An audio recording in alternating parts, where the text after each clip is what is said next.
Κάνε εσύ πρώτα, γιατί δεν μπορεί να πεις, εσύ Στα πάρω αγγλικά σπίτι. τώρα το πούνε είναι η μάνα μου, Όχι, το ξέρω.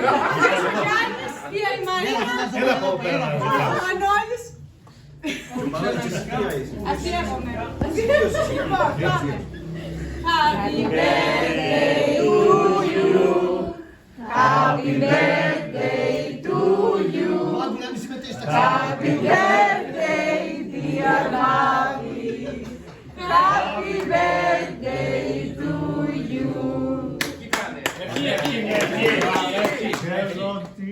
Όχι δυνατά! Πείτε στέλνει.